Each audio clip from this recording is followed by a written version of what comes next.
Lorsqu'un acte de violence est commis prétendument au nom de l'islam, les auteurs criminels affirment souvent que les musulmans n'ont jamais eu vocation à s'entendre avec les fidèles des autres religions, précisément les juifs et les chrétiens.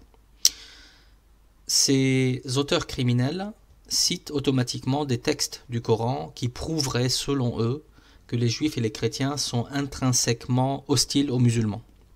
Automatiquement, certains non-musulmans, mal intentionnés ou mal informés, reprennent ces mêmes citations pour prouver que les musulmans constituent une menace à leur mode de vie, justifiant ainsi leur propre hostilité à l'égard de l'islam. Mais cette interprétation des textes est-elle la bonne? Une question se pose. Des recommandations du Coran qui sont relatives à des incidents très précis doivent-elles s'étendre au rapport entre musulmans, chrétiens et juifs à notre époque?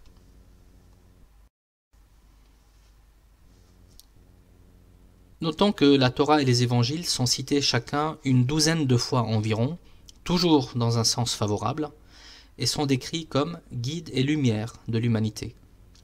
Ceux de leurs fidèles qui sont vertueux, tout comme les musulmans vertueux, n'auront rien à craindre et ne seront point affligés, comme le dit le Coran dans la sourate 2, verset 38.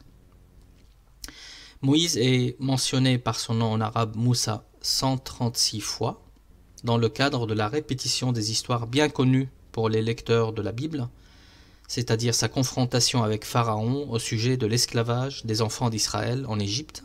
En particulier, cette histoire est répétée de nombreuses fois.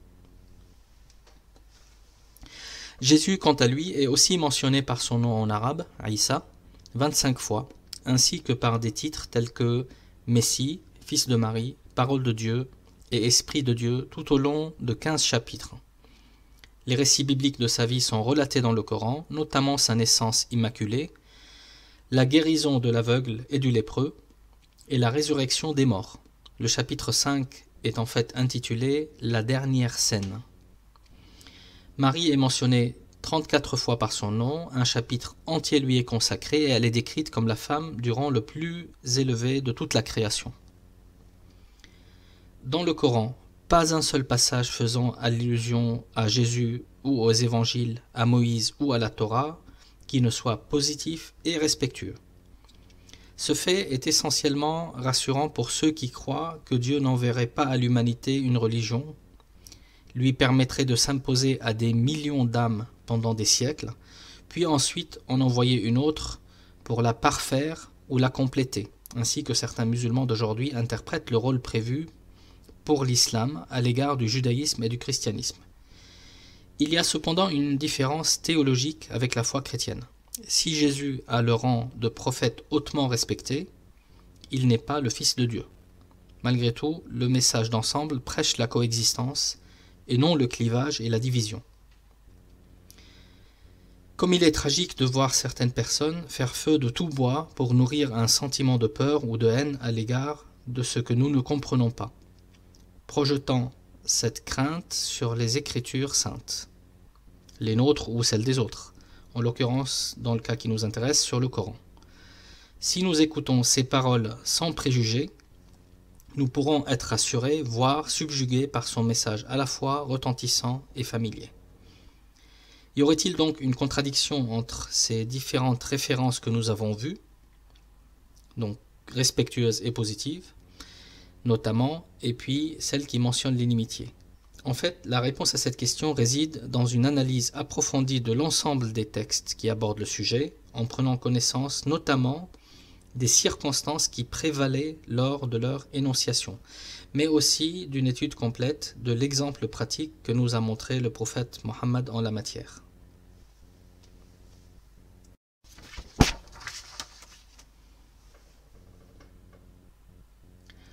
Il y a dans le Coran des versets qui peuvent paraître interdire aux croyants d'entretenir de quelconques relations avec les non-musulmans. Par exemple, je vais en citer deux, dans la sourate 3, le verset 118, « Ô vous qui croyez, ne prenez pas de confidents en dehors de votre communauté, qui feraient tout pour vous corrompre, car rien ne leur ferait plus plaisir que de vous voir en difficulté.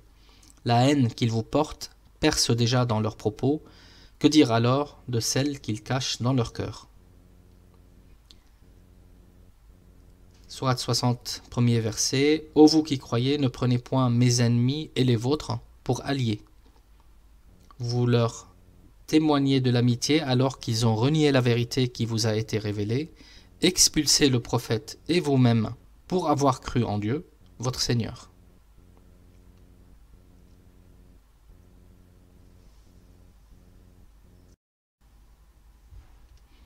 En réalité, l'interdiction de l'amitié proche ou de l'alliance dont il est question ne concerne pas les non-musulmans en tant que tels, mais des personnes qui se déclarent et agissent en ennemis hostiles à l'islam et aux musulmans.